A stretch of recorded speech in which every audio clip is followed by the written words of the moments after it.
Oh, hello, hello out there in podcast land. You are listening to Johnny Has the Keys. I'm Tim and I'm here with my friend David. Hey, David. Hey Tim, how are you? I'm doing well. I'm ready to get this show a rolling. What's been Rolling. going on in your week? Rolling, You, rolling, rolling. rawhide. It's Rawhide. just my normal stuff. Lots of watching, catching up, looking at stuff. I did get to watch the whole second season of Mindhunter, which was great. And I think I've mentioned it before. It is an excellent series that's on Netflix, and it's all about the John Douglas and the BSU and the behavioral sciences of Quantico and how it all started. And it's great production values, great story. Finished it. I started. It's the thing I wanted to mention was I started a new series that everyone was talking about. It's another. This is an HBO original, and everyone was talking about it. It's called Euphoria, and all the reviews and everything else were saying this is just such an incredibly harrowing and just in your face version of modern teenage life. And I thought back, because I liked 13 Reasons Why, that series that came out a couple of years ago. I thought it was really a really cool story in a series and the way it was done. And, we mentioned The Boys, and I watched The Boys, the one from Amazon that is just a really scathing look at what if superheroes were all bad or serial killers or whatever. And so I started Euphoria, and it's really raw. I mean, as a dad and everything else, I'm there going, oh my gosh, if this is modern teenage life, we are doomed.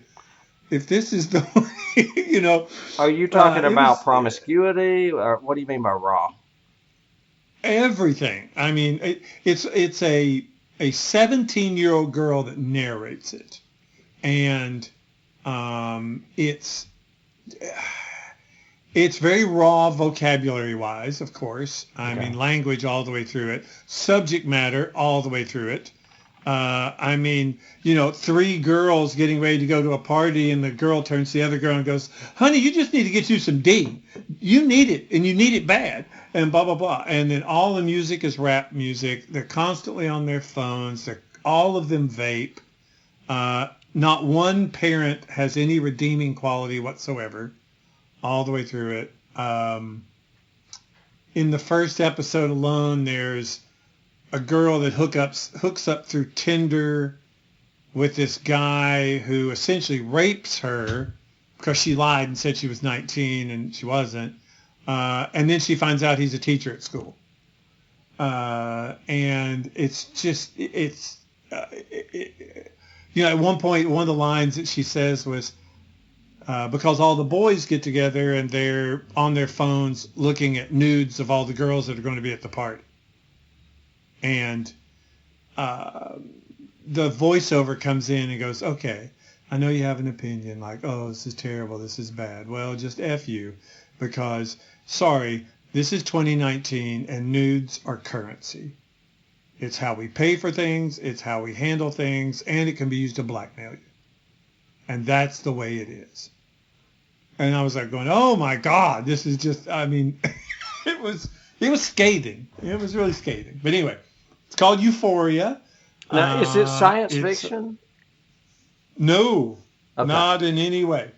Well, when you said currency, it just kind of threw me a sec because I was like, well, if you Yeah, I don't mean, do but that's nudes, then her. you wouldn't have to worry about them being used against you. But that's her modern, thing, and Right. she goes on later on to explain the fact that if you don't have nudes, then you won't meet new people, and you won't be able to get hookups with guys, and you blah blah blah, all this. It was just really depressing. I was going, okay, Handmaid's Hmm. Tale is depressing, but this is like supposedly real because all the reviews you read of it, you look online for Euphoria, and they're all talking about, oh, it's in your face and it's amazing. It's such an honest depiction of teens. And I was going, oh my God, we're doomed. Maybe it's reviewed by teens. I don't know. There you go. Yeah. Uh, Yeah. It's definitely would not be in the young adult section as far as what has been seen before, but it is a young adult story. So if that makes sense. So anyway, I was happy at Mindhunter and deeply offended by Euphoria. So how was your week? What did you do?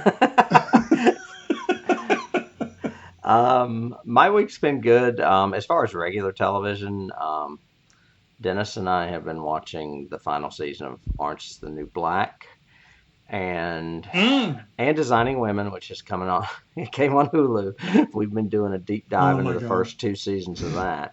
But the thing I wanted to talk about really was not that. I don't know if you noticed, I posted on Facebook not long ago that there is a new documentary out on Alien. Have you seen this?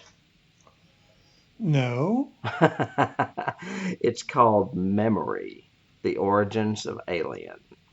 And it is getting a lot of buzz. They are saying that it is every bit as good as a feature film. And that it will win awards. Yeah, yeah. I've got it pulled up. I was going to tell you that it features. Oh no, this is great radio here. It says it. Sorry, my screen keeps rolling down. It reveals a treasure trove of never-before-seen materials from the archives of Alien creators Dan O'Bannon and H.R. Geiger, including original story notes, rejected designs, storyboards, O'Bannon's original 29-page script titled Memory, and the documentary dedicates focus on the film's iconic chest-bursting scene. So... But I thought the original screenplay was called Star Beast. Well, that was the second title, apparently. Apparently, it originated as Memory, and then it was called Star Beast, and then it was called Alien. And it's directed it's a critically acclaimed documentary directed by a documentary maker named Alex Felipe, who did Document of the Dead, which is the George Romero one I happened to watch last week. Okay. I'm pretty sure that's the same one they're talking about. I could be completely wrong, but it was called Document of the Dead. And it's a deep dive into the 1979 masterpiece right on the eve of its anniversary 40 years ago. So fuck the future. We'll go back to the past. Yeah. Well, there you go. Yeah. But we've already covered that in our brilliant podcast, so that's interesting. We did, but I'm really excited to see this, and they said it's the first film that'll ever be sold at Cannes. Like, I think they're going to sell copies of it. Well, now I've got my whole weekend ahead of me. Now you've set me up. I have to watch it. Well, if you can find it, I don't know that it may just be in theaters right now, so or on the indie circuit or whatever. Yeah. Okay. So anyway, that was my definitely I will. My excitement for the week. I thought you'd be pleased, and I was wondering why you hadn't commented on it. So I figured you bust out a scene when I posted it a few days ago. So I did not, but that's a brilliant thing. I mean, because that's love that movie. I mean, you know. Mm-hmm. So that's great. I will have to look it up. Memory then. Memory: The Origins of Alien is what it's called. The Origins. Excellent. Yeah, just Google it. So I'll Google it. There's some good stuff for you folks out there. Yes. But we also have some good stuff right here.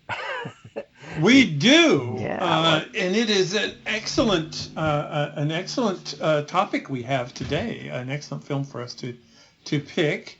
A film that some people say is in the top 10 movies ever made. Some people say it has the most cinematic, the most memorable scene in cinema history. I saw that several times in my research of it. And we're both excited to tell you and to give you our opinions and thoughts and everything on Alfred Hitchcock's film classic, Psycho. I wish I had that music. Oh, well, you might. You never know. Yeah, we maybe it'll happen that. in post-production.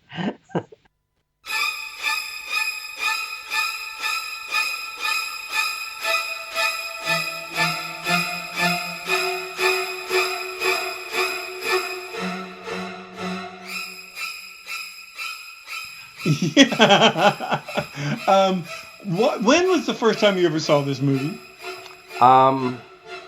Honestly, I want to say it was on videotape in the 80s because it was one of those movies that came out long before I would have seen it. Obviously, I wasn't born. But I don't ever remember being able to go to the theater to see it. And movies just weren't readily available, until the 80s and videotapes started coming out. So I'm quite certain that I saw it when I lived in Tennessee on video.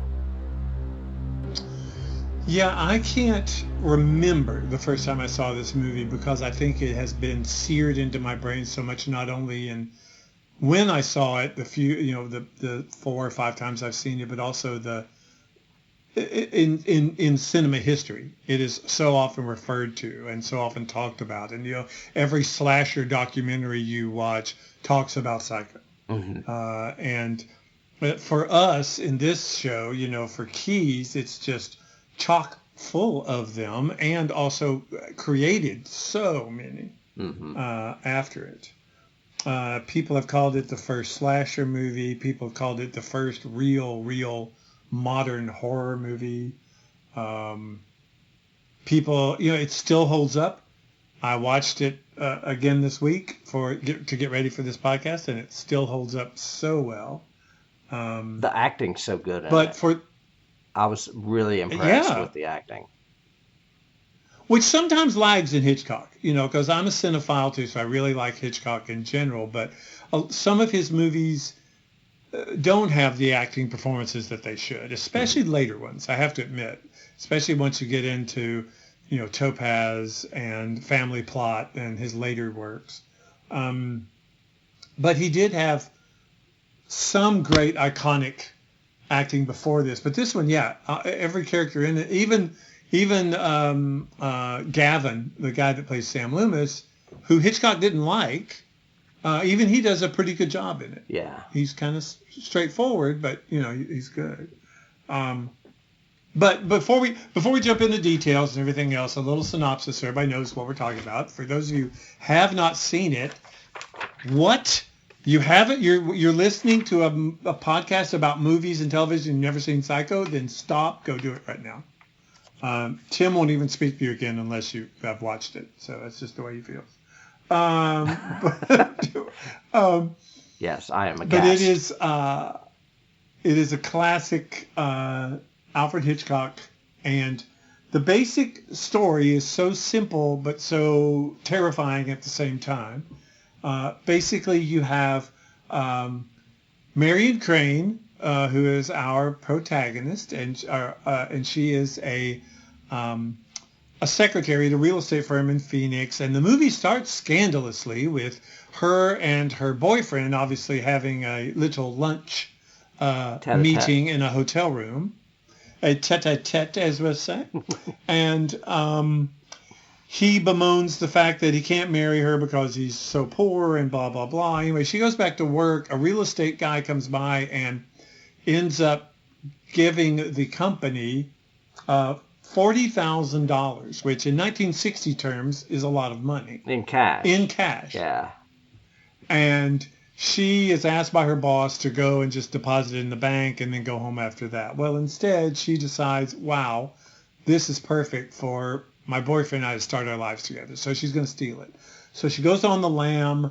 She ends up taking back roads to avoid police. She ends up at an out-of-the-way, off-the main highway motel called the Bates Motel, and meets a lovely young man who owns it. His mother is kind of controlling, and she screams at him all the time, and Marion can hear her up in the house above yelling at him.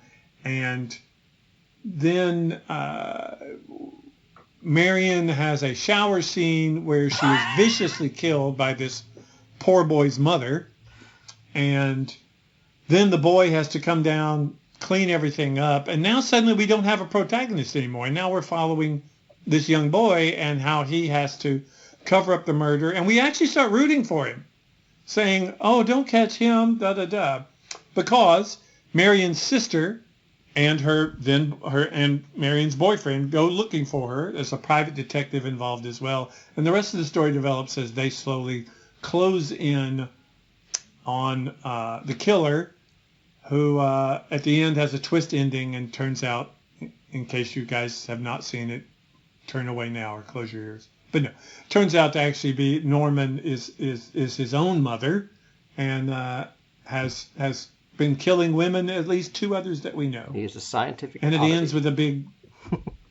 ends with a big psychological explanation of split personality and Norman essentially losing his mind and becoming his mother, sort of thing.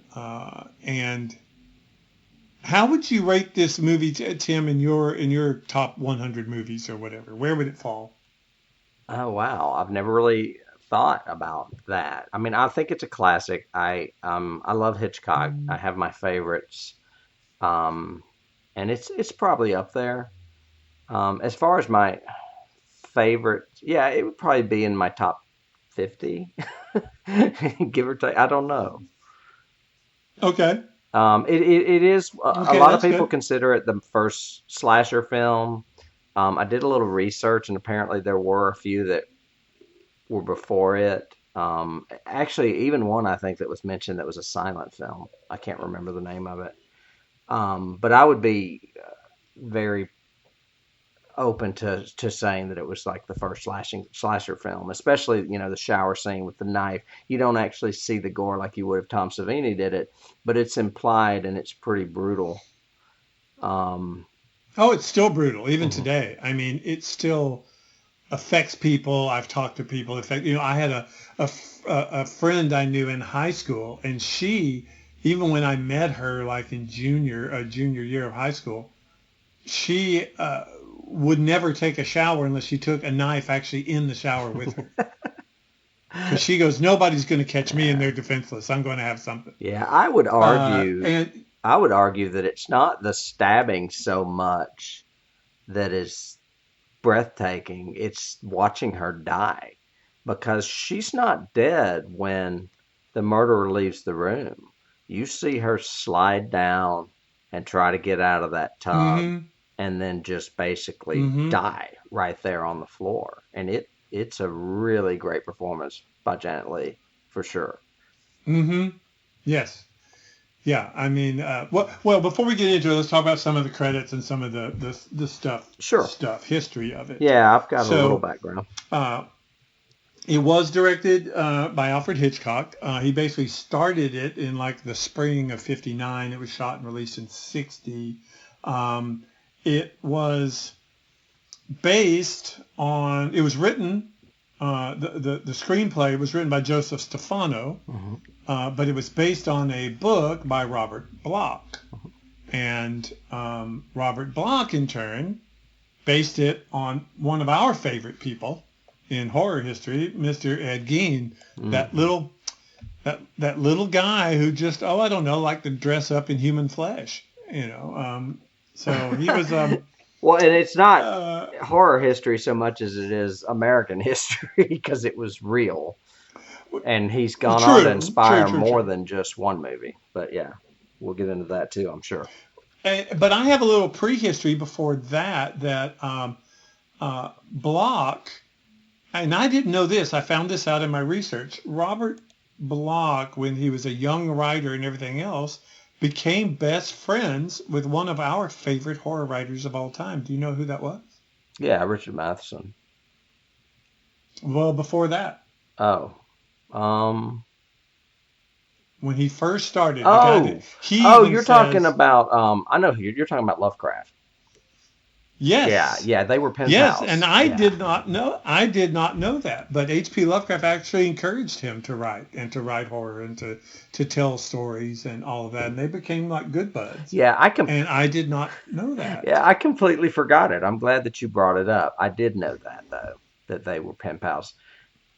But then, but Block did go on, like you said, later on became friends with Matheson. And, for me, in my world, I also like Robert Block because he wrote 3 entire episodes of Star Trek. Right. He was So a part I thought of that that was group. really cool, too. Yeah, he was a part of that Yeah. really cool group of writers in Hollywood that included Matheson and Charles Beaumont and Theodore Sturgeon. All of them were doing stuff like Twilight Zone and Star Trek and popular shows at the time.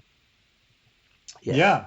And Stefano, who did this screenplay, went on to do Outer Limits, which is one of my favorite sci-fi series. So he did that. And not only the 63, 66 version, but also the one that was in the 80s. He worked on that particular series as well. Yeah. But this came along at a time when Hitchcock was at his peak and was just booming and wanted something different. He didn't want to do I think North by Northwest was the one right before this. So huge, climbing up the face of Mount Rushmore and everything else, and he wants to do something simple. As far as background, I read that he was tired of doing big budget movies and wanted to do something very small and something in black and white. And that when, he had been doing his television show in black and white, and when I may be going, I'm forging ahead here, but when Psycho was completed, he wasn't happy with it. And so he was going to cut it down and make it an episode of his television show. And then Bernard Herrmann scored it. And once he saw it with the music, he said, okay, now we've got a movie. Yep. And that's why we have it now. And it wasn't a television episode. It's all because of Bernard Herrmann and that music. Yeah, I think he's quoted as saying Bernard Herrmann is 33% of this movie. And I think it's more like 50, if you want to be honest, if I want to be honest about it. Yeah. I think the music all the way through from that stinging, very first beat of the opening credits, all the way through to the end, I think the music is just a huge factor in this. To the extent of, I think it almost revolutionized, movie scoring.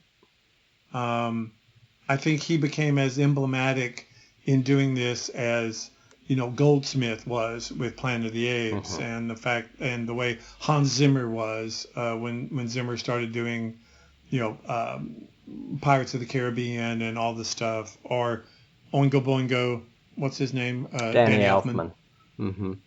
They each have their own style. John Williams, of course, but who knows who he and is? Horner. But he, if you research this movie at all, there's a lot of reference to the fact that Herrmann gives us auditory cues as to when to be scared, when to be suspenseful, when it's going to be mellow and nice and sweet, and there's all through the music. And the way he orchestrates it and conducts it, and did something totally different. It was just a string section. So there was not a percussive to it. There's no horns in it. It's all a string section that does the whole music. Yeah. Did you read did you see where Hitchcock doubled his salary once he heard it? Yeah, I saw that. That's great. He gave him more money. Yeah. Yeah. He I think he was getting $25,000 and he made it $50,000 after he heard it. Yeah, that's wild. Well, now, and money-wise, okay, we'll jump back to the origins again. What Hitchcock got this for a steal from Robert Bloch. I mean, he really stole it from Robert Bloch. He did. It's kind of like the whole, because it was, the quote that I saw was, he bought the rights. Robert Bloch had never really sold anything to film before and was like, is that a good amount? And his agent said, oh, yeah, sure, it's a good amount. And he went, okay. And he didn't even know who bought it. He just knew that his agent had sold it. And then Hitchcock went out and bought all the books, bought every copy he could find. Right. So that no one would be able to read it to know the ending that he wanted to keep secret. But the thing I read that I found was the same year that Psycho was optioned, another little book was optioned for for a movie, and it was The Haunting of Hill House. That makes sense. And they optioned it, and they paid for Haunting of Hill House. They paid 7 times the amount they paid for Psycho. Wow. Well, Shirley had a good agent. Yeah. Yeah, she must have. And Robert Weiss did not make, half the money that Psycho did. So.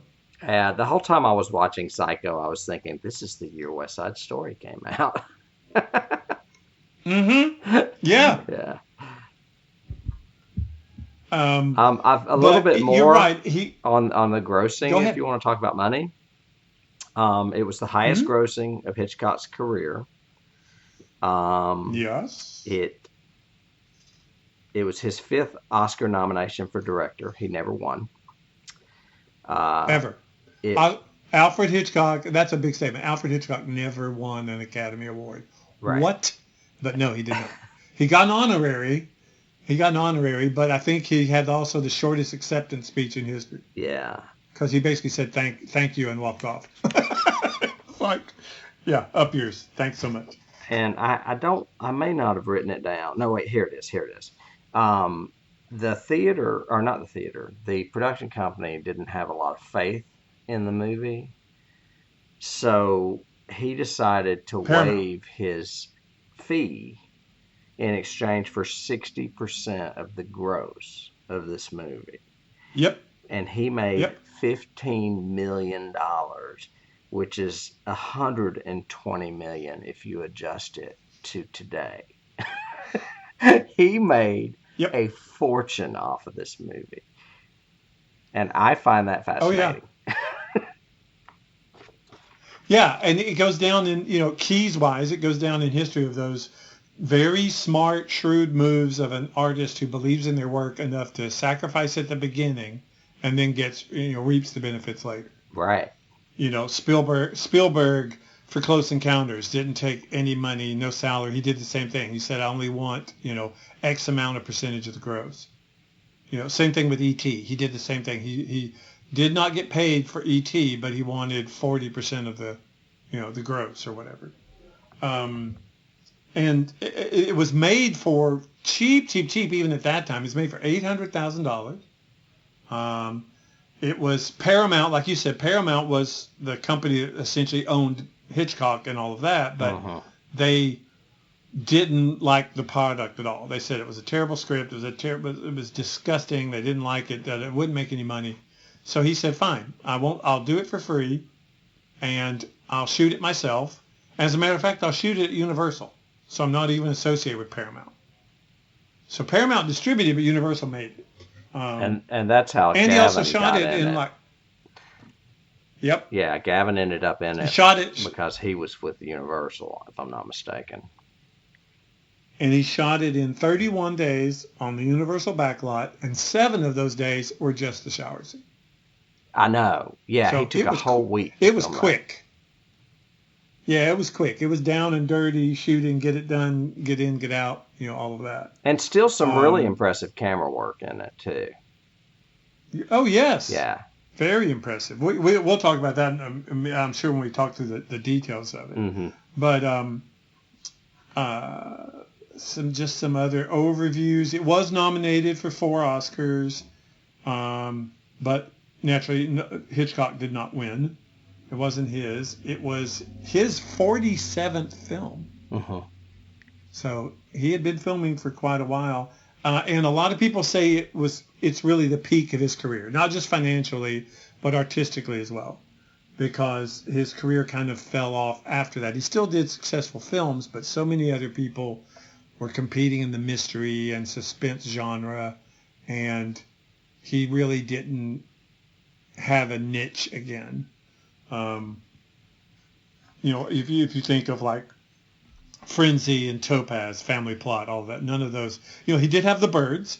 The Birds, which was followed. Directly after this. Yeah. Yeah. But I mean, he was having to compete in the later '60s with movies like Rosemary's Baby, and that was a stiff competitor. And eventually The Exorcist. I can't remember when Family Plot came out, but it was in the early '70s, I think, and so was The Exorcist. Yeah. Yeah. Well, and and I have a theory too that I think he put a lot into his television series. Even being like the Rod Stewart, so he's like narrating every episode. Rod It went through different Serling, formats not from a Rod half Stewart. hour. Did I say Stewart? Oh my God! Do you think Never I'm mind. sexy? Come on, baby, let me know. Do you think I'm scary? Do you think I'm scary? Yeah. So Rod Serling, he was like him and narrated it and all that. But I have this theory that I think it tapped him out. I think he put so much into those stories and those twists and that suspense every week for television.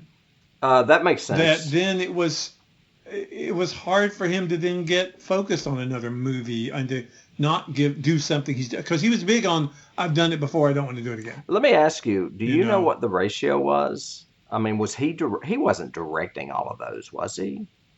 I mean, he probably did a few of them. He did a few, but there were other writers, or mostly other writers and directors. Right. But he had, he was like executive producer of the whole thing. So he read all the scripts and made changes and made suggestions, and then did all the intros and outros. Yeah, I mean, because Alfred Hitchcock was kind of a whore, man. He was always selling his name. I mean, he did the series with his name.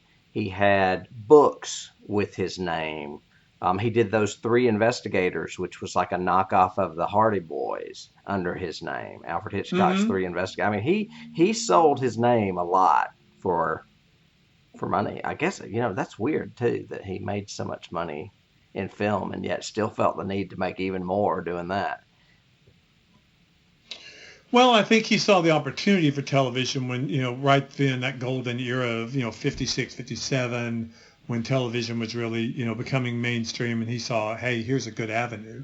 And I think that was smart. He also came, from the end of that studio period where people went to the movies to see a particular director.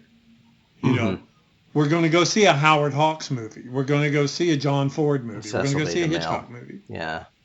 Yeah, so he wasn't the only one shilling out himself to publicize something. It's just that I think he sold himself visually as well. Even the logo for his television show is his outline. Kind of all fat and squatty from the side there, and then that's what I was meaning. I mean, and he did commercials too. I'm quite sure. Oh yeah, and had that droll sense of humor that he always had, and was very, made fun. He was in all of his movies. That's the other thing too. He had the cameos and all of that. So, but he was an auteur. He did, he was Kubrick before Kubrick to me. He was Spielberg before Spielberg, kind of thing. He had a great visual style. He told stories in very specific ways. But I've read stuff that, he personally was not the best guy to be around. I've heard. Pulled pranks. In the Me Too generation, he would have probably been right up there with Harvey Weinstein. I have heard that. Yeah. Definitely that. Even though Alma, his lifelong wife and everything else, supposedly they were huge collaborators. They were. He did not do a lot without her buy-in on it. And I think there's been theories and books, and you've seen all these documentaries and stuff, but people even say that he lived vicariously through his male leads, having affairs with these blonde ice princess women that were like his ideal. Yeah. That's why he cast all the ones he did. Well, and he was not scared to cast hot guys, too. I mean, he casted beautiful women, but he also cast very good-looking men, too. Oh, yeah. Yeah, he was very into, Cary Grant and, Jimmy Stewart, younger Jimmy Stewart, and, of course, Tony Perkins. Well, and Rod Taylor and John Gavin. I mean, all of them were like poster boys. Yeah. Yep. And he, but there's a great story. I guess I can share it now. It's a good time. So, for reference, so he He bought the book, the rights to the book. He started developing the screenplay with Stefano. He finally got a deal worked out with Paramount and Universal, and they were. He finally got it cast, even though he had to give in to John Gavin, who he didn't really like. But he said, "Okay, but at least I got my Janet Leigh," and he got Tony Perkins. So he was really happy. They had done all the research. They built the hotel. They built the house. They were all ready to go.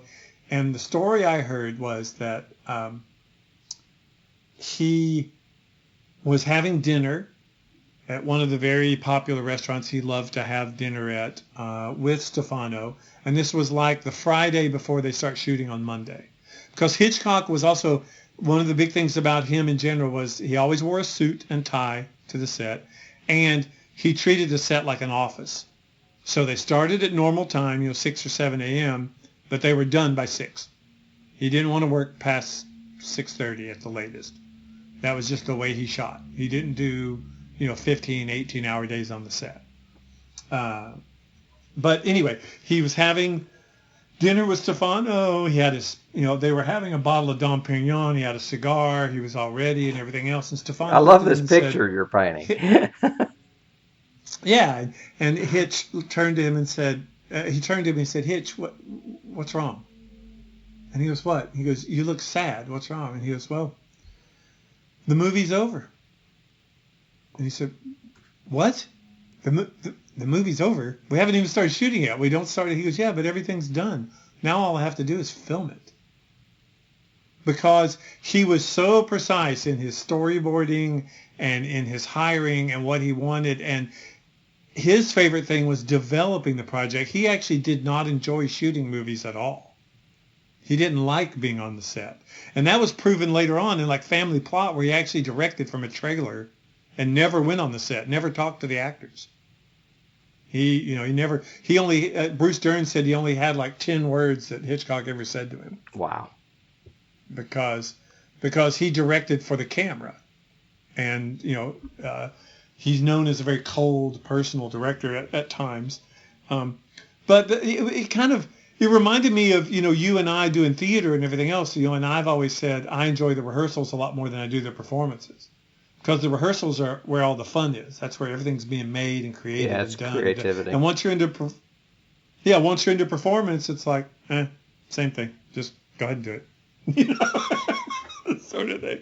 But I thought that was a really cool story. And I saw it again doing the research for this. And so I thought I'd mention it. I thought you were going to mention the part of his cameo, because he went to Stefano and said, I have to be in the very beginning of this movie, because he knew that after the murder to see him would just not work. Because it would be too comedic and something too shocking had happened, which leads me back to one last thing I was going to say as far as background, is that it was highly controversial in 1960. For a lot of reasons. One, just the fact that there's a brutal murder on screen and a death, but also that it's the lead character 40 minutes into the movie, being killed off. Nobody had done that before, so he was being innovative. Yeah, and it was also scandalous in the fact of, at this point, Desi and Lucy were still sleeping in separate beds. Yes. You didn't show anybody in the same bed together. And he has people not only in bed together, she's in underwear, and they've obviously just had an affair. Mm-hmm. They've obviously just had sex over lunch. Mm-hmm. And it was very scandalous. I think he was really trying to push the censors to say, I can get away with this because I am Alfred Hitchcock. Big time. Did you know that this is the first movie that a toilet flushes in? It is. Yeah. That is correct. Yeah. Yes. And he and used the first time they've ever... I'm sorry? No, go ahead. I was going to say he used her tearing up the figures she did on that little piece of paper, and she didn't want to put it in the trash can for fear someone would find it, so she flushes it down the toilet, and that gave him an excuse to use the toilet for something other than what it's normally used for. And you just reminded me of that when you mentioned Lucy and Desi sleeping in separate beds. Well, It was the same with toilets. You just didn't see them. They don't exist except at home. Right. Yes. Yeah. First toilet scene and heard, both in movie history, and that kind of led to a key for us. It led to later on, All in the Family had the first toilet and the first sound of a toilet shown on television. Oh yeah, that makes sense. Was All in the Family. Yeah. So it kind of, he was really pushing the Hays Commission. I may be wrong. I don't even think the Hays Commission was around at this time yet. Might have been, or it might have been the offshoots of it. But anyway, everything on film was censored so that it was all wouldn't be morally objectionable. And there's a lot in this movie that's morally objectionable. I heard that he put some stuff in there to divert their attention to somewhere. Yeah, I think all filmmakers do that. Yeah, I think so that he could keep the stuff he wanted to keep. With yeah. Background wise, and I've only got a few more background wise, then we can go into the details of the movie. But he actually spread rumors that he had cast the mother. Yeah. He was looking for casting for the mother. Yeah. I saw that. And at one point it was Dame Judith Anderson who played Mrs. Danvers in Rebecca. Yeah. Oh, I didn't know that. Yeah. That's great, though. Yeah. There's a lesbian iconic role for you. This was like the first time everybody made mention of the fact that it was an extraordinarily secretive set. He made them all swear to secrecy. He made them sign non-disclosures. Something that's very typical now. From Lucas to Spielberg to all of them. But J.J. Abrams. But it hadn't been done up until Hitchcock did Psycho. From what I've read, it ended up passing the censors and getting past everything. And Bernard Herrmann's music was added, and it was all there. Saul Bass did the credits. Yada yada, and then Paramount still thought it would be a bomb, but it was released, and because another thing too was because the weekend it was released, all these reviews came out too and panned it. A lot of reviewers did not like this movie, and it was said that was because he also, for one of the first times in Hollywood history, did not give any advance previews. So he didn't let the critics and the reviewers see the movie early. They had to see it with an audience. And they so resented not getting their special treatment that they decided to pan the movie. But it didn't make any difference because it became essentially the first blockbuster. I hadn't really thought about it. Was it like, could it be a predecessor to Jaws? Oh, yeah, easily. Okay. Yeah, it was essentially the first blockbuster because even the first showing in L.A. the first day, lines were going around the block. And I think 800,000, and I think it made the first year 53 million or something like that. I mean, it was astronomical. It was. The amount of money that he also had some stunts, like William Castle. What were those? That's a good one. One of them was he did a 6-minute trailer, which was just unheard of, where he walks around the hotel and says, "Oh, a horrible murder happened here," blah blah blah, and it's basically him, because he's a big ham, talking most of the time, and then at the very end they show clips from the film and Janet Leigh screaming. He also wait. No, I can correct you on that one. Actually, it's a 6-minute trailer that has no scenes from the movie. The last you're right. Just shows her screaming. Mm-hmm. The last shot that just shows her screaming isn't her screaming. No, it's Vera Miles. It's what's her name? Yeah. It's Vera Miles. She's in a wig, and apparently Janet had already finished filming. Yeah, you're right. And I went and I found it because I wanted to see it, and it is a different woman. Yeah. I like the trailer, though. I think the trailer's really it's ominously unique. It's very unique, and it's a marketing tool, too. He also did the thing where he forbid theaters to allow anybody in after the movie had started. And Unheard of. yeah, and that's kind of a marketing ploy too, because it gets people curious. Why can't I get in there 5 minutes late? You know. Well, you had mentioned Castle. Castle had released movies at this time, right? Oh yeah, And was doing his gimmicks and yeah. stuff. The Tingler and God knows what else he did. Oh, the Haunting of no, not the Haunting of Hill House. The House on Haunted Hill was a Castle Wait, movie. and he's the one that says like, "I'll give you $100 if you survive this" or Or whatever. I mean, yeah, he would wasn't it one sell of his like first life ones? insurance policies for Yeah. yeah. You If will you be die scared during the to death. movie. Yeah, exactly. Yeah. He Yeah. had a bunch. He's the one that Um. electrified seats during the Tingler, and whenever the Right. skeleton would show up or whatever the Tingler would show up, your seat would vibrate and people would freak out. He was the Right. Right. king of Right. Right. schlock. But the marketing ploys seemed to work. I mean, it seemed to add buzz and add hype, and it got people there lined up because at the time, from what I heard or researched, at that time, people would come in and out of movies whenever they wanted because in between the movies would be newsreels and cartoons and trailers and all that. So they would just come whenever. Hmm.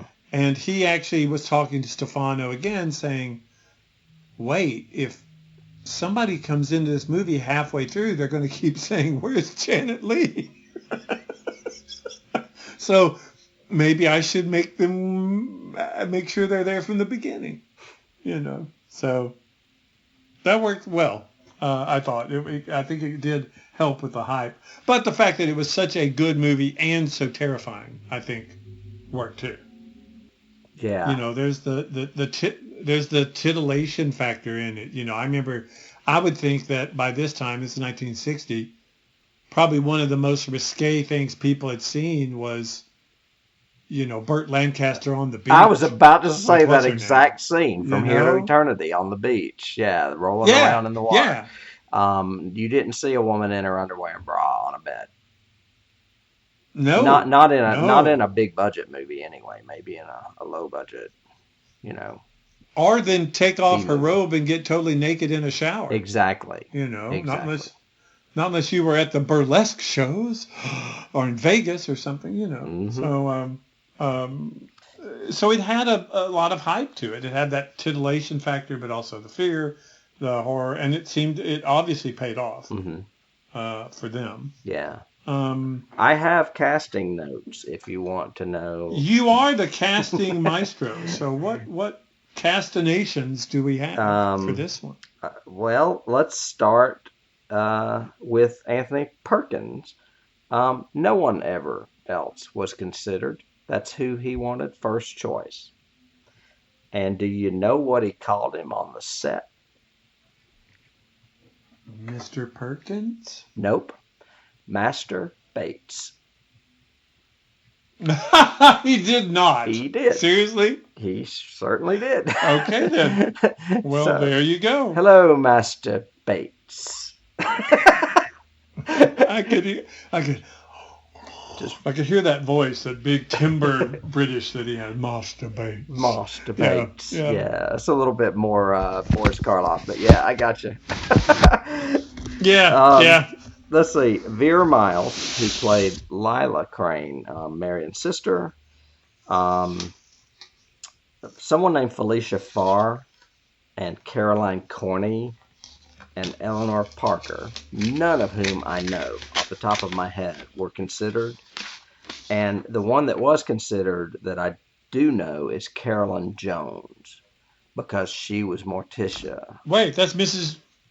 Yeah. On the Addams Family. Mm-hmm. She was a big actress in the 60s, other than the Addams Family. Carolyn Jones? Carolyn Jones. Was she Addams Family? The television show, yeah. Okay. With John Aston, yeah. Sam Loomis, as we spoke before, Gavin was not his choice. He was not a fan of Gavin. I think Gavin got in because of Universal. I think they kind of used that as a wedge. However, Dennis happened to watch this film with me last night. That never happened. But he did. Mm. And he Googled or IMDb'd the Hitchcock television show, and Gavin was in it subsequently 2 or 3 times after, in like 62 and 63, which makes me think maybe Hitch changed his mind. I don't know. So kudos to my husband for doing some research while we're watching a movie. The negatives that I had heard were based on, because the first scenes they filmed were the first scenes in the movie.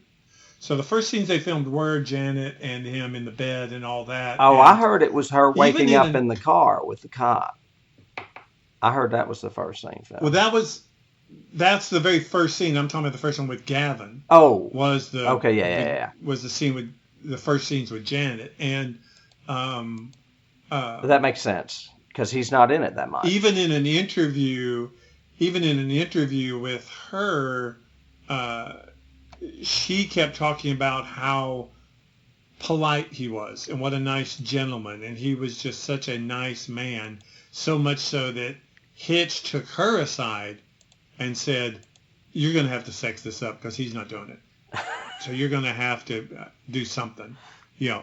Take the matter in control. You need to be the one in charge, whatever. But he is the least sexy guy I've ever seen on film, so fix it." And she actually said that he said that to her. Yeah. That he told her to make it. So maybe he warmed up in the process after it. Maybe he was just intimidated by Hitchcock those first few days. Maybe so.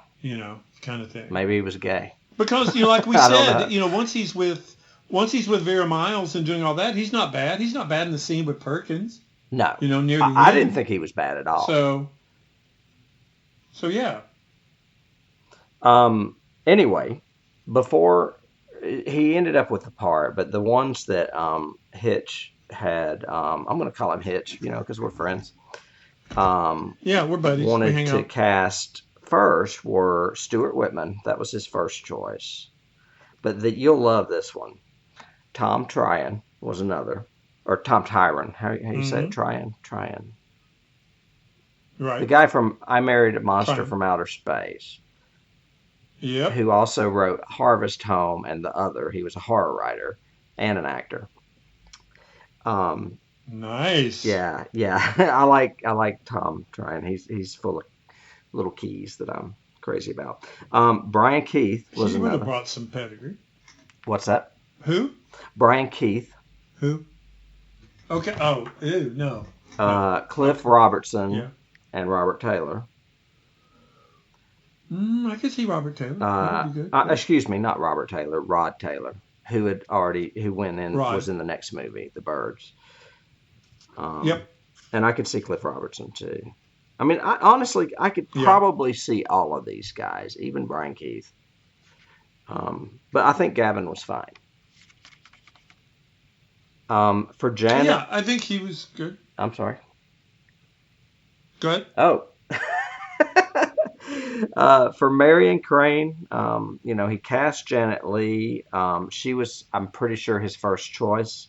But others considered were the pedigree of, Hitchcock films, as well as a few outstanding ones.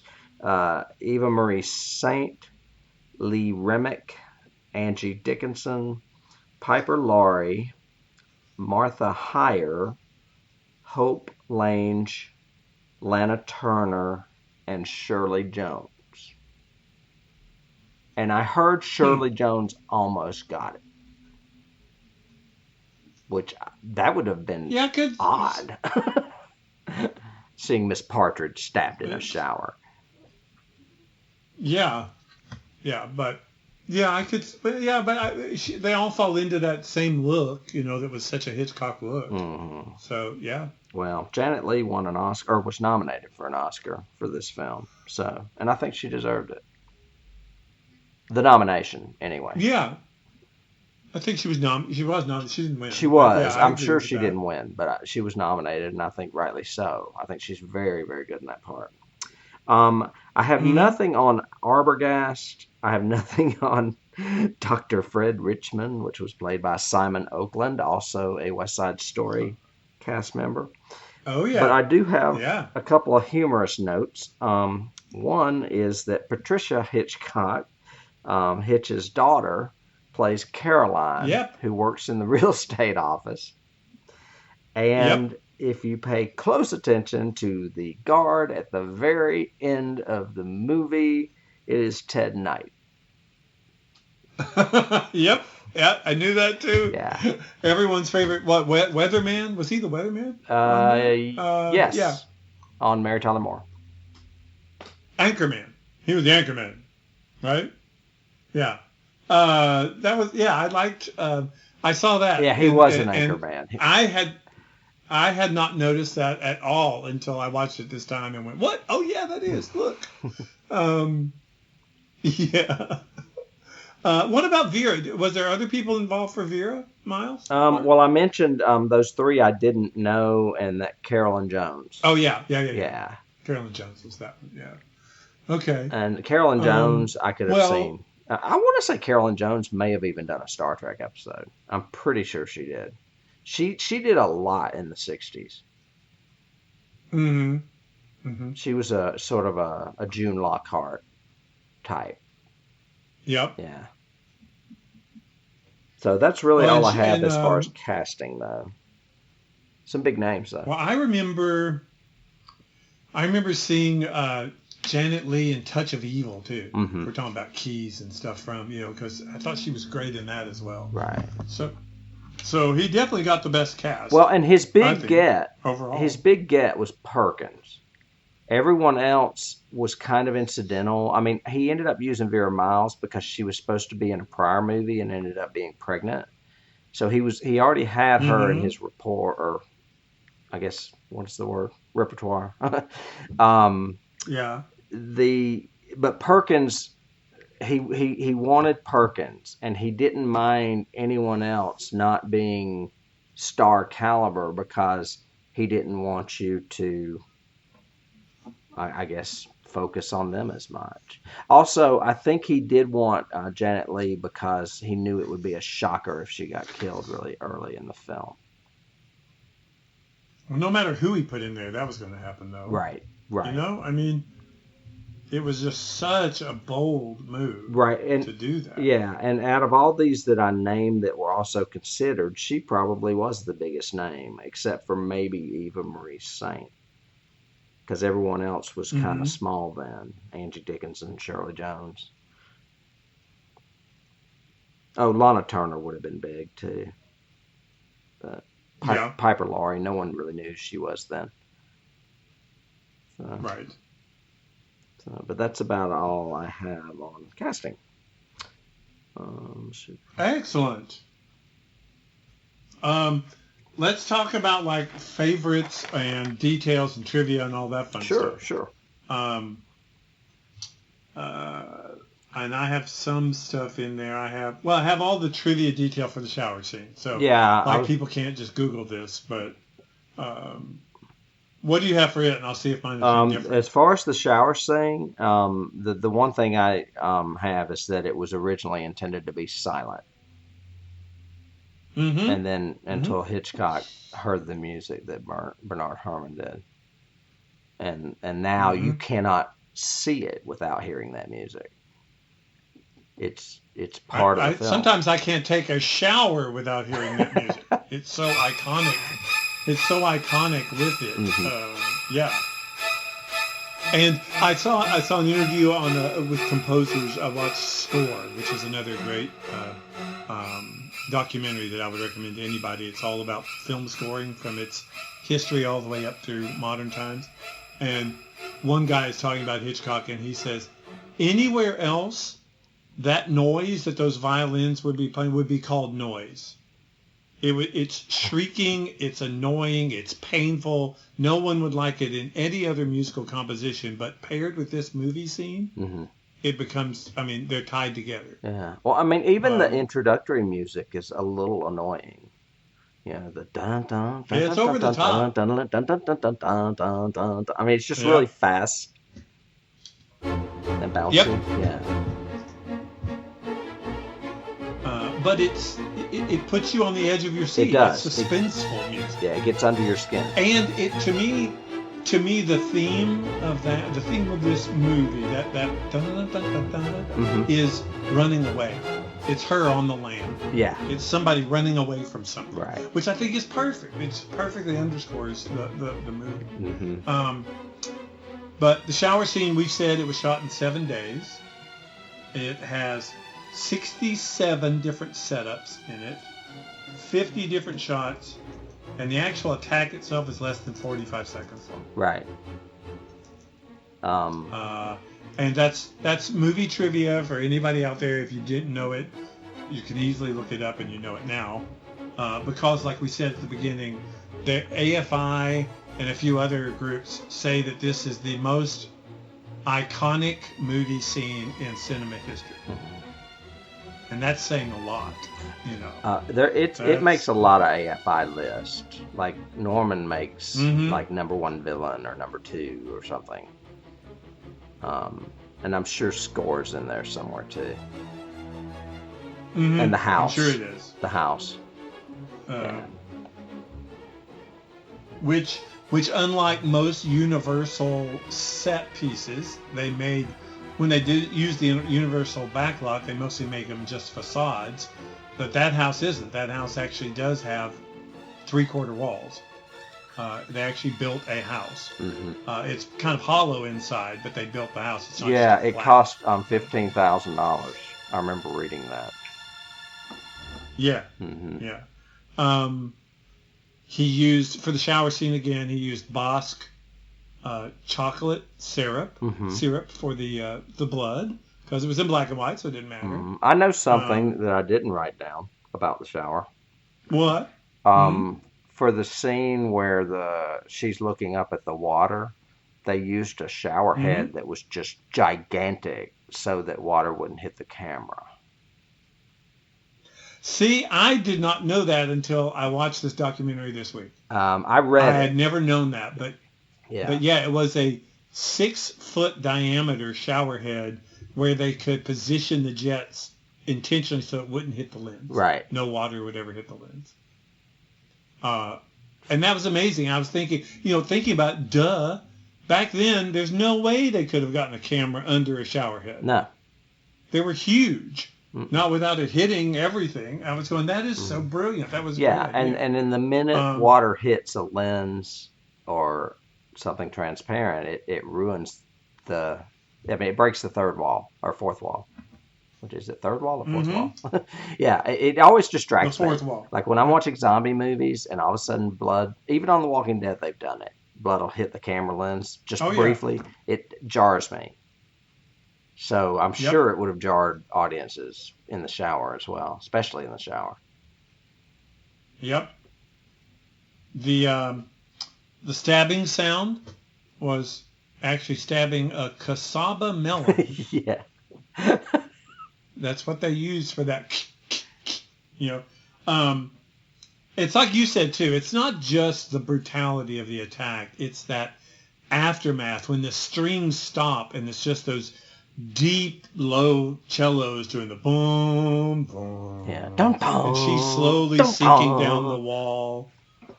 And then she falls over, and then he does that awesome shot of pulling away from her eye, which is just, that to me is the part of the iconography of that scene. It's just so great. Yeah. Janet Leigh did wear a moleskin covering her lady parts for that. But it kept washing off. There was a body double. Yeah, I'd heard that too. Yeah, she said she finally just started doing it naked because it wouldn't stay on. And she wasn't modest about it at all. She just wanted to get the work done. So. And they used a body double in places for it too. And there's a story about that I can tell you about later. But what else do I have here? Other than shower scene. Okay, other iconography of the movie. So the benchmarks of this movie, the shower scene, of course. The editing itself. Not just the editing of the shower scene, but the way he edits other scenes and the timing that he does. Like the beginning of it is all done with crossfades. to show time passing, but also to make it just a really slow start to the movie. But then once she gets in the car and goes on the lam, everything becomes hard cuts and gets shorter and shorter and faster. I love all that stuff to show where she's being to followed show by her the cop. panic. Yeah, it's great. Her looking in the rearview mirror. The making her conscience as an actual voiceover, so she's hearing potential scenes in her mind. Yeah, but we're hearing them too. Yeah, was good. The music, of course, killing the heroine halfway through, and then the ending twist, which again was very dramatic at the time, and big. Mm-hmm. What have I got on my notes here before we jump into keys? I've got a little bit of trivia too. Yeah, go for it. Well, you already said scores entirely strings. It's number 4 on AFI's 100 Years of Scores, so I knew it was going to make it somewhere. Oh, wow. Norman was the second greatest villain on the AFI list. I told you about Hitchcock making so much money. Bird references. The Birds was the following movie that Hitchcock was going to do. So if he's as detailed as you said about preparation and pre-production work, he was probably already thinking about that. And in this film, there are birds everywhere. They are character names. Marion Crane. He even looks at her and says, "You eat like a bird." Mm-hmm. And meanwhile, the whole time she's talking to him, there's that great angle of that owl with his wings spread up in the corner. It's like, what is the deal, man? It's like he was obsessed. Maybe he was reading Daphne du Maurier while he was filming it. I don't know. Because, that was the writer of the next film. Or the book that made the next film. So, lots of birds. And then I have one funny note. At one point, Hitchcock, he was a bit of a practical joker. He put Mrs. Bates' corpse in Janet Leigh's dressing room just to hear her scream. Sounds like something you would do. Yes, I can see that. Yeah. So, I think that's all the trivia I have. He was a prankster. Joe told me a story, and this is not related to Psycho, but it's a Hitchcock story of a prank he did where he made up this rumor that this one soundstage that he was using, I think it was for the Birds, but it was haunted, and he kept telling everybody it's haunted. And this one camera guy kept saying, "No, you're full of crap. That's not true. I've worked on this set, forever, and there's nothing haunted about it." And he goes, "No, it's haunted." And finally Hitch said, "All right, well, then I'll bet you $100 that you won't stay in this soundstage overnight." And the guy was going, $100? Yeah, sure. I'll stay. He goes, "Okay." So he handcuffed him to a camera mount that was mounted to the floor. So he couldn't move and couldn't leave all night, right? And he left him sandwiches and water and everything else. But what he didn't tell him was he put laxatives in all of the water. So the guy basically just crapped himself all night long, and there was nothing he could do. And Hitchcock and the crew came in the next morning just to laugh at him. Because he only set him up just to do that. I mean, but that's so cruel. That is horrible. So awful. Because the first thing I thought was, how's he going to go to the bathroom if he's handcuffed? Yeah. Well, make it even worse. So there you go. One kind of trivia thing that I think is a fallout of this movie. There are two I have that are kind of like stories that came from this movie. One was that Saul Bass, who at this time was a graphic artist and really good at graphics, and an artist in general. But Saul Bass supposedly directed the shower scene. And I've read different accounts of this and did some research on it and everything else. He did storyboard the scene. Yeah, I've seen a picture. Very extensively. and very extensively. And I think he and Hitchcock collaborated on those storyboards because Hitchcock said the only way to shoot this is in like a montage, really quick cuts, really fast edits.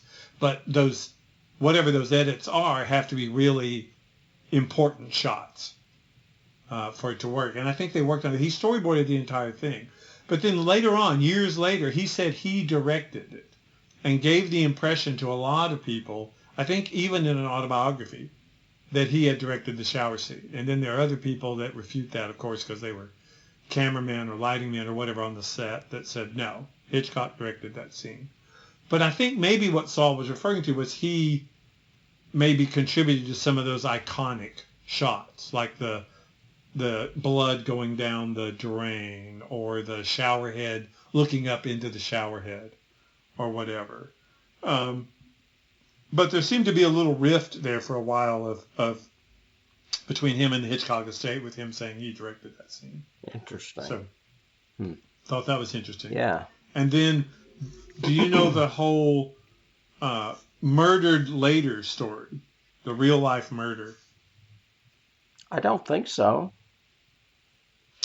Okay, so enlighten me. And this again kind of ties to the shower scene. So, Janet Leigh wore moleskin. There were a couple of scenes, at the end of the week when it just wasn't working anymore, where she really was nude when she did a couple of, especially the fall over shot over the edge of the tub. But for other scenes and for a lot of the shots where you don't see her face, it's actually a body double named Marley Renfro. And Marley Renfro was an exotic dancer from Vegas, a stripper, everything else. She later, the same year that Psycho came out, she actually was on the cover of Playboy. And she was the body double for Janet Leigh. Well, years and years later, like in the late 80s, early 90s, there was a murder, and it was Marley Renfro, the body double. Wow, I'm liking this. This is murdered by a handyman who lived a few, apartments over or whatever, who was obsessed about killing the body double since Janet Leigh had already died. He was a psycho obsessive who wanted to kill the body double, so he killed her. But Janet Leigh wasn't dead though. She didn't die till the 2000s. Yeah, but so he went after the body double, okay, or whatever. But it turns out that Marley Renfro was alive and well, and he had actually killed a girl named Myra Davis, and Myra Davis was the lighting double, so she was there for Janet Leigh in all of her scenes, even non-shower scenes. The scenes at the office and the scenes in the car and everything. She was her lighting double who would just sit in and stand in anytime they were just lighting the scene before the star came to set. And that's who he actually killed. So trying to kill Marley Renfro was alive and well and living in, Alaska somewhere or whatever. But it was very interesting that this literal psycho killed the lighting double for Janet Leigh. So I guess he just mistook her for the shower double. Yep. But she was still a double in another aspect. She was a double. Okay. Interesting. But he thought he was killing the body double when really he was only killing the lighting double. Creepy. So that's the creepy story. Mm-hmm. There you go. So what about keys? There's probably just one or two, keys that you have from this. Oh yeah, right. Uh-huh. Because I've got just a list. Do you want to knock some of the obvious ones out? Sure. To me, the two elephants in the room are probably the fact that Janet Leigh is Jamie Lee Curtis's mother. So, she became iconic in a Hitchcock horror movie, whereas Jamie Lee became iconic in a John Carpenter horror movie. And both of them were kind of known for that ever since. And the other thing is that John Gavin's character's name is Sam Loomis, and that's Dr. Sam Loomis's name in Halloween. Mm-hmm. So Yep. there's totally direct correlating keys between this film and Halloween. Not to mention the fact Mm-hmm. that its weapon is a giant butcher knife. So Yep. big Halloween connection. And I think that goes to all of the a key for this is a lot of movie slasher, of slasher movies. Whether it's Halloween or even Nightmare on Elm Street. I've got a direct one is Jaws, because Spielberg said he was inspired by Psycho for Jaws, and the way he paced it and tried to time it. And the way he did certain POV shots in it were inspired. His whole, what became known as the Spielberg shot, which was the whole zoom in on the face and so the whole background distorts. He was inspired by Arbogast's death going down the stairs, falling down the stairs, and the stairs get closer and closer to the camera, kind of thing.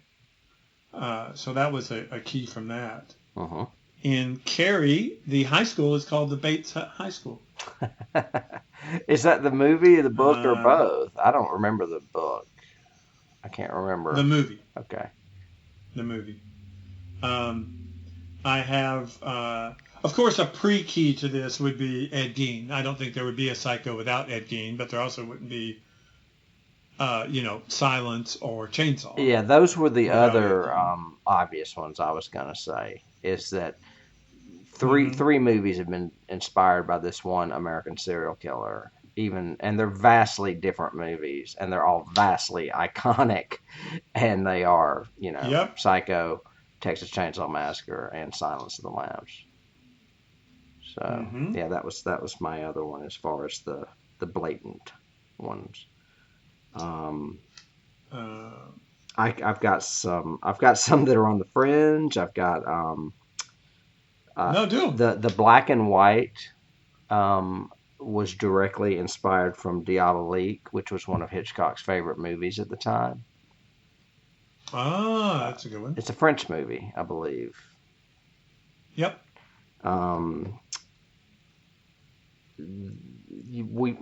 We could also talk about directorial keys, but this is not just Psycho. But Brian De Palma basically was like adored Hitchcock, and just basically all of Brian De Palma's movies have Hitchcock elements in them, if not style. And Dress to Kill immediately comes to mind. I believe there's a shower scene in that. But yeah. It starts with a shower scene. Yeah. She has a shower fantasy. So I don't know that it's directly Psycho, but it's definitely Hitchcockian. Oh, no. The one that's definitely Psycho is Body Double. Yeah. Body Double is such a Psycho, not ripoff, but inspired by. The heroine gets killed halfway through it. There's a big twist ending. There's all that slow stalking. Even the music sounds like Bernard Herrmann in Body Double. Yeah, there's a lot of Rear Window in that too, though. There's a lot of Well, that's true too, because the voyeurism plays a major part in that movie. So yeah, and Frankie Goes to Hollywood. Yeah, so you really can't talk about Hitchcock without talking about Brian De Palma. So true, that's another, or vice versa. Right. Yeah. You go ahead. I've got Bates Motel, the series that came about after it, and I did not know this, but Robert Bloch produced and wrote a lot of that series. I did not know that. I thought it was just I did not know that. It doesn't surprise me because he wrote sequels to the book. I've read a lot of Robert Bloch's short fiction, but I've never read a novel of his, so I've never read Psycho. I do know that. And how many direct? I do know that Norman is like 40 years old and heavyset in the book. Nothing like Anthony Perkins at all. In the original novel? In the original novel, yes. Yeah, Hitchcock took a lot of liberties. That's fine. Yeah, I mean, he only paid like $900 for it, or $700 for it. He totally ripped him off. Oh yeah. Yeah. How many sequels were there? Because Perkins is in some of the sequels, right? Because I think I remember seeing them, but I don't. I saw Psycho 2 with you at a theater. I remember that. Okay. And Psycho 2, I remember liking a lot, especially the very end when he whacks that lady over the head with the chair. Oh, that's right. That was awesome. Is it with a chair or with a shovel or something? Maybe it was a shovel. It was something. It was something. But man, he whacks the hell out of her. It may be Vera Miles. I can't remember. It's somebody, because I remember us both liking that and going, okay, Norman's back. Yeah. And then I think there was a third and maybe even a fourth one. And I think Perkins was in all of them, if I'm not mistaken. All you gentle listeners out there, correct me if I'm wrong. So. And then there was that Gus Van Sant thing. Oh, it my was God. like a shot for shot. It was terrible. I have that as a key. But it had terrible. But, I mean, obviously it's a key. But it's not a good one. It's not a good key. Well, I mean, you know what? If you're going to do something different, man. Why remake it shot for shot? You risk plagiarism accusations, really. No, yeah, and there's really not much point in it. No, really. And it's in color, big deal. And Janet Leigh is much better than Anne Heche. Perkins is better than Vince Vaughn. Yeah, I have the music was hugely influential to other composers. John Williams for Jaws.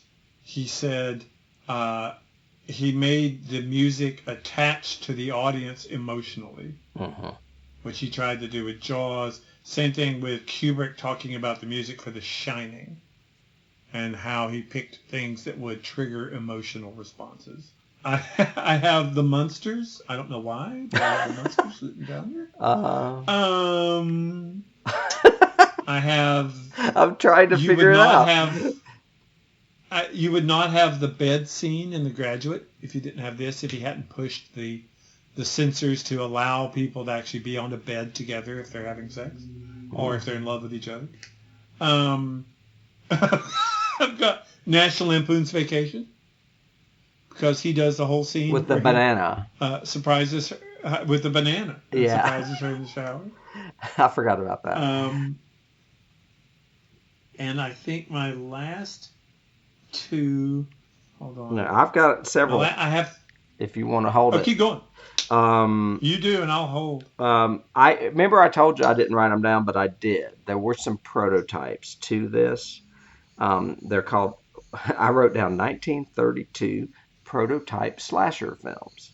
One was called 13 Women, and the other is Fritz Lang's M with Peter Lorre. Ooh, yeah. M's good. So those are like some precursor keys for those of you counting out there. Okay. We didn't have many other than Ed Gein. And Then There Were None is another one. It's Agatha Christie, but, people getting killed off one at a time. True, yeah. I have a musical key. Billy Joel's We Didn't Start the Fire mentions Psycho in the lyrics. It does? Yeah. It's one of those listed items. Mm-hmm. And then... if you want to go down the slasher route, other than Friday the 13th and Scream and movies like that are American, if you want to cross over the ocean to Italy, you have the Giallo horror films of Bava and Argento. In particular, Bay of Blood and Last Twitch of the Death Nerve. Well, I think Dario Argento is heavily influenced by Hitchcock in general, but definitely by Psycho. Sure. And Bay of Blood, I think I've told you before, was a precursor to Friday the 13th. A lot of people think that Sean Cunningham ripped off Bava from Bay of Blood. So interesting. I didn't know that one. But yeah, I remember you talking about that. I love my Italian horror. I've got one big Wait, one then that you you're go not ahead. gonna guess. And Oh, really? yeah, but are you done? No, I've got one big one I think you won't guess either. I've been holding it. Oh But no! you go What ahead. if it's the same one? It might be. We don't All right, know. you go first. No, I have several other ones, though, Oh, too. I'm So I've sorry. I got, thought you were done. I'm sorry. it pushed movie violence, which opened up the door for movies like Bonnie and Clyde, Wild Bunch, even up to Hostel and Saw. Because it just always, it did, it pushed what could be shown and what could get past the censors. Mm-hmm. Um, I've got Wait Until Dark, Oh yeah, because that's great. in Wait Until Dark, he wraps her in the shower curtain and hangs her from the closet door. And that reminded me of, well, then if we're going to be wrapping in plastic, we got to go to Twin Peaks. Twin Peaks, yeah. She's wrapped in the shower. She's wrapped in plastic as well. So I had those. And then mine that I have that's I keep this as a trump because I don't think Tim will get it, was from Halloween H2O, which I've never even seen. I just found this. I know on what TV. you're doing. Yeah, I know this. I didn't write it down. You're talking about the car? Yeah. Yeah. She gets into her car from Psycho, the 57 Ford Custom. Right, because Janet Leigh's in that movie. That's how I Yeah. knew she was Yeah. alive in the 2000s, because that movie came out in like 2000. Makes sense. Yeah. Very true. Yeah. Good one. Yeah, I got a bigger one that's going to kind of blow your mind, but you'll get it as soon as I say it. Okay. Well, go for it. It's Alien. Because both films get 30 or 40 minutes in and then kill a major character very violently and shockingly and jarringly. Yeah. So That's a good one. I have to say Ridley Scott was thinking that when he made that film, because Hitchcock had done it so many decades prior. Actually, only 2 decades really prior. Not even that many. Yeah. But yeah, I mean, the Which goes chest along with your bursting thing, like- scene is just as shocking as the shower scene in Psycho. True. So- True. That is a really good key. Mm. That's really, really good. So, Because, in Scream, he takes it even further. It's in like the first 5 minutes that he kills the first character we see. right, you know? yeah. Yeah. Yeah, so Craven upped him one by doing it in the first 10 minutes. Yeah. Yeah. I have some cinema critique stuff, and then I just have, I have lines. We have lines. I only have There's 2. some good lines in it. Um, And I have a few awards, but that's a bit about it, I think. I have a boy's best friend is his mother. Yeah. And we all go a little mad sometimes, both in the same scene and both Anthony Perkins lines. I mean, he's great in that scene. That whole scene with Janet Leigh sets him up so well. I did have my Davidisms are my, okay, this doesn't make a lot of logical sense, but it's okay. One of them is, wow, that's an awfully convenient swamp. Just happens to be out back, and we'll just push a car in it. Why doesn't the detective call out when he enters the house? He's entering a strange old lady's house and doesn't even say, hello, is anybody there? Hello? Knock, knock, nothing. He just goes inside and is quietly creeping up the steps. Mm-hmm. Anyway, it's good for suspense, but it doesn't make a lot of logical sense. And that is the most unrealistic hit with an urn on Sam's head I've ever seen. So when the Norman knocks Sam out to go up and find out. Oh, I remember him Hero doing is. it, but I didn't really, I guess, pay that much attention to it. Yeah, it's so very fake. And it didn't work. Yeah. I was distracted by Arbogast because I just think Martin Balsam is awesome. I've always liked him, and he's great in this part. Well, I like him in this part. He's so great from the very beginning. Him just kind of peering through the door and the window and coming in and saying, "Yeah, I'd like to talk about Marion as well." Yeah, he got a great Peter Falk thing going. Being nosy. But I like Simon Oakley too. A lot of people don't like the last scene, and I do like the last scene. I like Simon Oakley kind of. It's very theatrically play-oriented to me. It's like the detective doing the final summation kind of thing. Well, Hitchcock didn't like and it. I really like that. Yeah. Well, Hitchcock, he thought that the movie explained itself. And I also read where they had to fight for the word transvestitism because somebody thought it was dirty. They had to prove it was a scientific term. And we kind of, glossed over it, but, that cellar scene, Mrs. Bates, that is just, to me, almost as iconic as the shot. It is. It's the thing that terrified me the most as a kid, seeing that. Oh, my gosh. Thing. I mean, because I had not seen the actual film, but I'd seen clips from it, I guess in commercials or on the Academy Awards. And whenever I saw it, I was like, holy shit. Making the choice to have the light reflect in and out of those eye sockets I was going, oh, that just creeps me out. That was really good. And I've got that just as some of the stuff like changing the POV was cinematically one of the reasons why this movie I think has remained historically there. Marion's our hero. We're supposed to watch her. Suddenly she's dead. Now our new hero is Norman, so we follow him and we kind of root for him, that he can cover up his mom's crime. And then we get that rug pulled out from under us at the end, and the POV changes again. And that had not been done in film before. Almost all film was third person, watching a particular character all the way through in some way or another.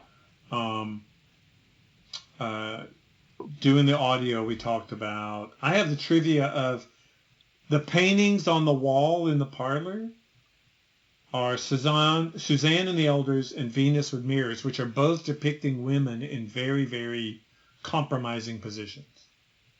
It's kind of interesting that would be in Norman's study with his stuffed birds. I also read that it's often used, it's a technique used in a lot of films that people with schizophrenia are... their reflection is filmed. You see a reflection of them in a mirror.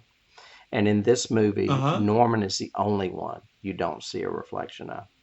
And I paid attention to that, and I saw people reflected in mirrors. It was blowing my mind while I was watching it.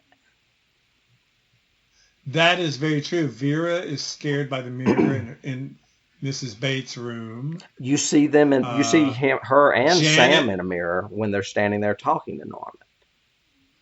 Too. Yep. She's, Marion's in a mirror twice and looks in the mirror. Yeah, you're right. That's true. Arbogast is reflected in the window too. So you're right. That's a good one. People have said that, well, Hitchcock is known for a MacGuffin. I mean, he was the one that I think was the first associated with that word and the whole cinematic term of a MacGuffin. MacGuffin is what precipitates the action and what makes the action go. And in this one, he has two MacGuffins. The money, which supposedly is what precipitates the whole action, but then suddenly is thrown into the car and gone. So the MacGuffin for the last part of the movie is Arbogast's phone call. Because that's the only reason that Vera Miles and Sam and everybody go to the hotel in the first place is because of his phone call. That's why they go to the police. That's why they go to the hotel. That's why they have to search the house. Because he would not have made the phone call if he would be there if something hadn't gone wrong.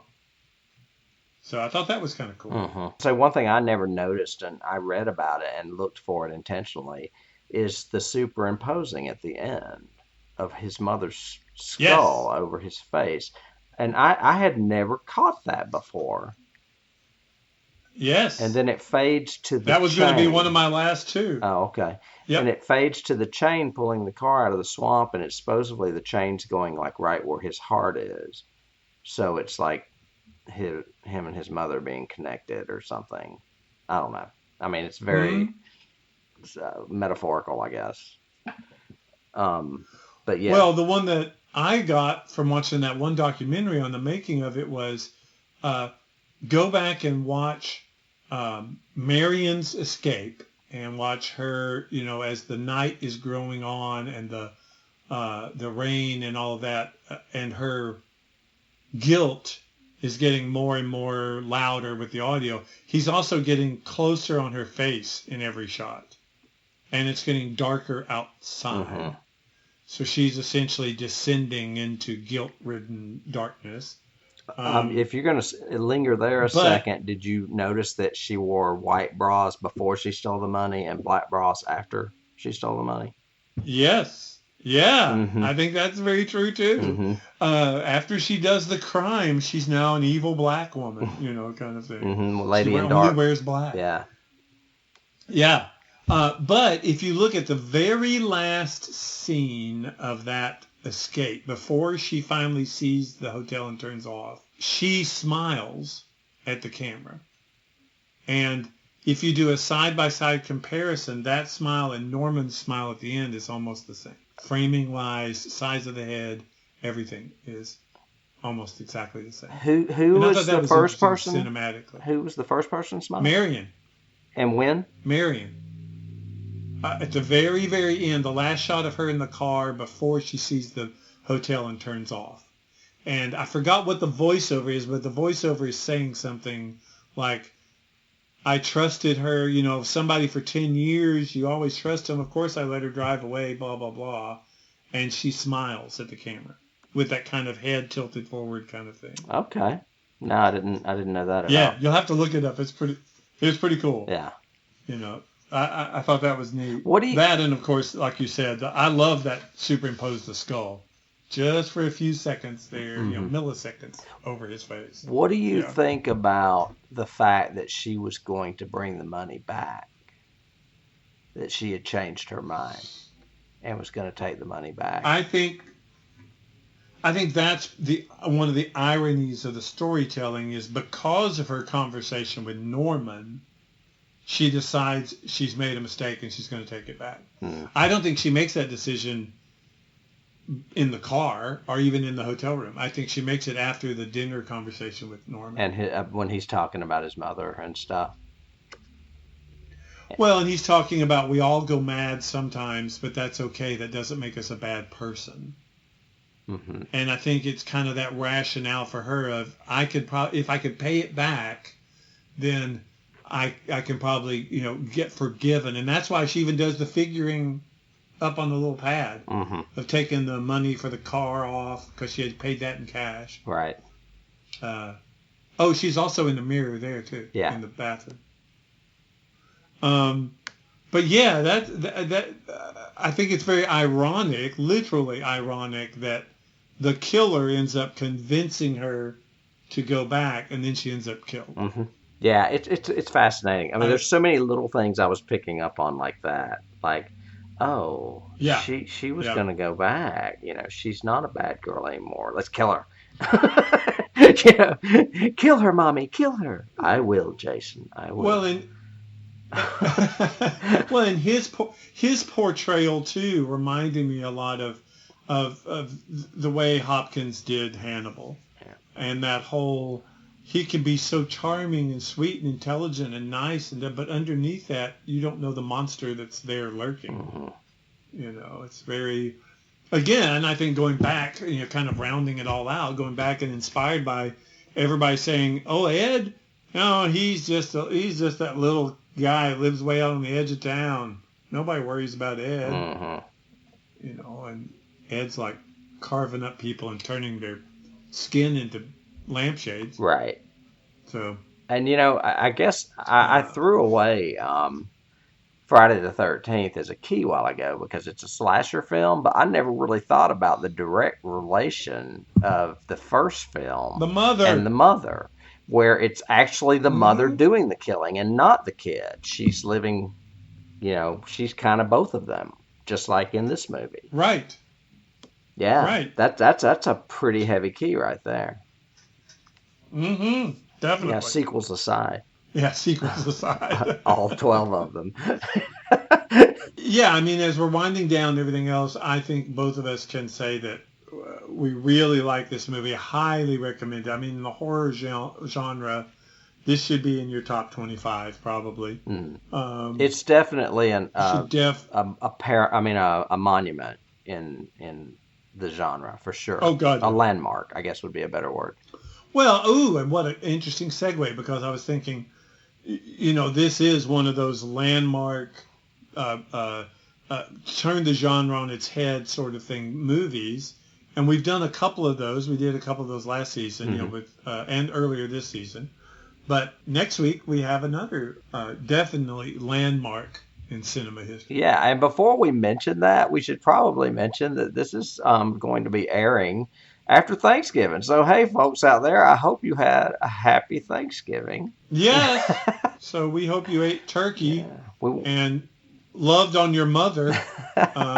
We wanted to give you a couple of sentimental favorites for the holidays. Totally. Yeah, we're only doing a couple of episodes between Thanksgiving and Christmas, and this is one of them. And David is about to tell you about the second one, I do believe. Tune in next week and listen as we, proudly present this little made for under $10 million movie that this guy named George Lucas made in 76. It's pretty interesting. 77, wasn't it? So yeah, we're gonna do 77. Yeah, he made it in 76 and really 77. Right. We're gonna do Star Wars. Oh wow.